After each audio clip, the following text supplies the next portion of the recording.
Kesatuan rakyat, kesatuan jiwa, kerajaan perpaduan. Teruskan bersama di dalam channel ini untuk perkembangan-perkembangan isu semasa, isu politik, dan isu-isu hangat di Malaysia pada hari ini. Jangan lupa teruskan bersama di dalam channel ini. Tekan butang like, share, dan subscribe channel ini untuk perkembangan terkini politik di Malaysia.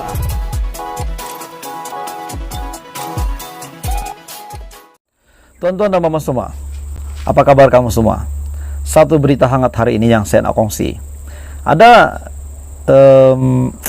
satu kabar angin yang mengatakan Ismail Sabri Yaakob dan juga Muhyiddin Yassin akan bekerja sama semula. Seperti yang kita tahu, mereka memang pernah bekerja sama. Dan pada hari ini Ismail Sabri Yaakob yang juga Naib Presiden UMNO, adakah beliau benar-benar akan bersama-sama Muhyiddin untuk menjatuhkan kerajaan perpaduan hari ini di bawah pimpinan Datuk Seri Anwar Ibrahim? Sebelum saya teruskan berita dan isu hangat hari ini yang pasti menggemparkan Malaysia, tolong tekan butang subscribe, like, dan share supaya kamu tidak terlepas perkembangan terkini politik di Malaysia. Satu berita daripada Malaysia kini yang bertajuk pertemuan di Jakarta Ismail Sabri arah peguam saman fitnah. Siapa yang disaman nih? Ismail Sabri Yaakob akan mengambil tindakan undang-undang terhadap sebaran fitnah yang mendakwa dia merancang sesuatu dengan pengurusi Perikatan Nasional PN Muhyiddin Yassin di Jakarta baru-baru ini. Dakwaan itu tersebar gara-gara ketidakhadirannya dalam mesyuarat Majlis Kerja Tertinggi UMNO pada 8 Disember. Kalau nak fitnah orang pun, biarlah munasabah sikit. Kalau dalam rekod immigration, saya tak keluar negara, maknanya saya dalam negara lah, menurut Ismail Sabri Yaakob, bekas Perdana Menteri.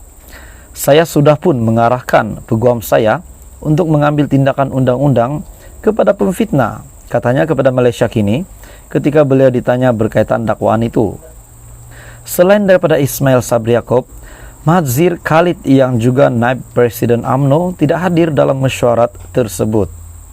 Mesej di media sosial yang dikongsi berulang kali oleh individu yang tidak dikenali mendakwa Ismail Sabri dan pemimpin UMNO yang tidak hadir mesyuarat MKT UMNO pada malam itu berada di Jakarta dan sedang merancang sesuatu.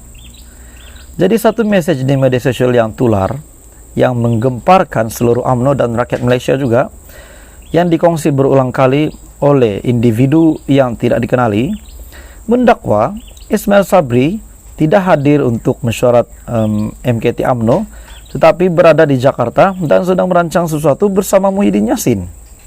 Menggelarkannya sebagai langkah Jakarta, Muhyiddin juga dikatakan turut berada di sana. Malaysia kini juga sedang coba mendapatkan penjelasan Mahdzir. Sementara itu, Ismail Sabri Yaakob berkata dia berada di Beira ketika mesyuarat MKT dan sedang makan nasi daun pisang bersama seorang wartawan veteran pada ketika itu.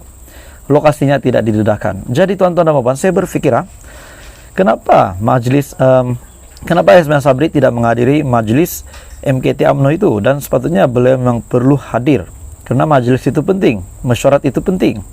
Tetapi sebaliknya beliau berada di Beira dan sedang makan nasi daun pisang bersama seorang wartawan veteran pada ketika itu, dan lokasinya pula tidak didedahkan. Jadi menjadi tanda tanya lagi. Pada sebelah malamnya pula, kata Ismail Sabri, dia berada di kawasan Parlimen di Beira, Pahang, untuk perasmian perlombaan kereta pacuan 4 roda terkenal Rainforest Challenge International RFC. Dakwaan sedemikian bukanlah yang pertama kali. Ismail Sabri dan beberapa pemimpin Barisan Nasional sebelum ini turut didakwa dalam pertemuan tertutup bersama parti dari gabungan lain sebelum ini. Dan kabar angin itu seperti itu tersebar ketika BN dilihat terbagi kepada dua camp, antara menyokong kerajaan perpaduan dengan PH dan menyokong dan mereka yang tidak bersetuju. Jadi, apa komen Anda? Adakah benar Ismail Sabri Yaakob dan Muhyiddin Yassin bekerja sama untuk menjatuhkan kerajaan perpaduan? Dan sekiranya benar, adakah itu akan memberi kesan yang besar kepada kerajaan perpaduan hari ini? Sekiranya Anda mempunyai komen, tolong komen di bawah. Kita boleh berbahagi pendapat. Teruskan bersama dalam channel ini untuk perkembangan politik seterusnya. Tuan-tuan dan puan semua, adakah langkah Sheraton akan berulang lagi seperti apa yang terjadi ke atas Pakatan Harapan pada tahun 2020? Satu kenyataan daripada seorang pemimpin Perikatan Nasional, beliau berkata atau membuat kenyataan berkenaan dengan langkah Sheraton. Adakah bakal berlaku lagi langkah Sheraton pada tahun baru ini, pada tahun 2022 dan 2023? Satu kenyataan berkenaan dengan langkah Sheraton yang mungkin berlaku tetapi dinafikan oleh seorang pemimpin daripada Perikatan Nasional. Tapi sebelum kita teruskan, tolong tekan butang subscribe, like dan share video ini supaya Anda tidak terlepas perkembangan terkini politik di Malaysia. Hari ini daripada Malaysia Kini, Wan Faizal berkata langkah Sheraton tak akan berulang. Betulkah? Ahli Parlimen Machang Wan Ahmad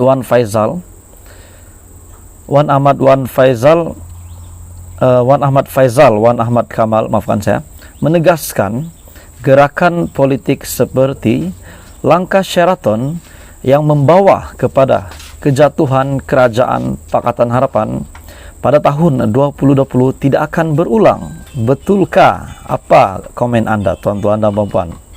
Dalam sebuah wawancara, Wan Faizal berkata, Gabungan Perikatan Nasional memberi komitmen kepada pengundi bahawa ia akan menjadi pembangkang yang bertanggungjawab dan bermaruah. Katanya, tidak, saya rasa insiden seperti langkah Sheraton adalah sesuatu yang mesti kita hapuskan menurutnya. Komitmen yang kami buat kepada orang ramai dan pengundi bahawa kami akan menjadi pembangkang yang bertanggungjawab dan bermaruah, saya telah bersiap sedia untuk menjadi ahli pembangkang yang baik. Katanya sambil menambah bahawa dia akan menjadi salah seorang daripada ahli parlimen termuda. Ada beberapa pengalaman saya sebagai sebahagian daripada kerajaan akan saya gunakan dengan bijak untuk menjaga semak dan imbang kerajaan yang kita ada hari ini. Kami mempunyai gabungan ahli parlimen baru dan juga yang berpengalaman menurutnya. Ianya pasti menarik. Kami ada pengalaman untuk mentadbir tambahnya lagi. Wan Faizal juga melabelkan Gabungan Perikatan Nasional sebagai government in waiting, bakal kerajaan. Apabila ditanya mengenai peranan masa depan Perikatan Nasional dan juga gabungan itu, sambil menambah bahawa dia yakin Perikatan Nasional akan merampas semula kuasa pada pilihan raya umum ke-16.